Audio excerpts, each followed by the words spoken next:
You see a friend or colleague about to make an obvious mistake. You step in, offering a logical, well-reasoned solution. Instead of thanking you, they snap, get defensive, or go silent. We usually assume the other person is being immature or stubborn. However, the friction often stems from the delivery of the message, which can feel more like an imposition than an offer of help. When we offer advice, we move up a vertical axis as the knower, redefining the other person as the problem. This downward arrow triggers an instinctive response.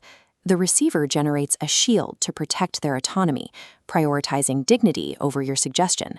Failing to account for this power dynamic turns a helpful gesture into an act of dominance. Without a change in approach, even the best advice sounds like an attack. Think about the last time your guidance was ignored. If you felt a flash of anger or a bruise to your pride, ask why. This reaction signals the ego trap. We often offer solutions to confirm our wisdom or usefulness. We are seeking personal validation through the act of being the one who knows. The math of our reactions is telling. If the goal was simply to assist, the other person's choice to decline would be their prerogative. Feeling offended is the proof that our own ego was involved in the transaction. Escaping this trap requires prioritizing the receiver's emotional reality over our own intellectual certainty. We must move from a position of, I know the answer, to, I understand your situation. Noticing this ego-driven impulse is the mandatory starting point. It allows us to pivot toward a connection based on shared experience rather than superiority. Dismantling the hierarchy involves a specific set of tools. The first is starting with humility. Before speaking, we have to acknowledge this radar. We usually only possess a tiny fraction of the facts regarding someone else's life. Humility is the quiet admission that most of their situation remains unknown to us.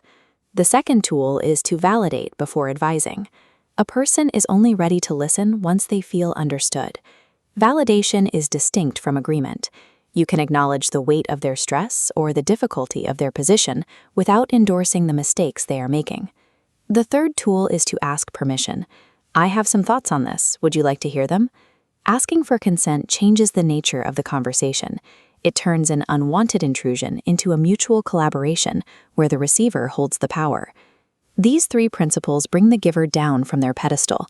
They ensure you are standing as an equal before you offer a single word of guidance. Once you have permission to speak, use the fourth tool. Share, don't instruct. Hierarchy uses the language of you need to. Peer sharing uses the language of in my experience. This shift replaces a command with a story, allowing the receiver to draw their own conclusions. The final tool is the most difficult. Release the outcome. Releasing the outcome is the final surrender of the ego. You offer the tool, but you grant the receiver the absolute right to ignore it. You accept that your role ends the moment the information is shared. Empathetic communication requires us to give up the need to control. We are there to support their journey, not to direct it. There is a final test you can apply to any message before you send it or say it. Imagine someone speaking your exact words back to you, using your exact tone. If your first instinct would be to push back or feel patronized, the message needs to be reshaped. This kind of perspective-taking is more than a communication technique. It is a moral stance. It demonstrates that the other person's autonomy and dignity are more important than your own desire to be correct. When people feel respected as equals, they are naturally more open to new ideas. Effective advice elevates the person in front of us.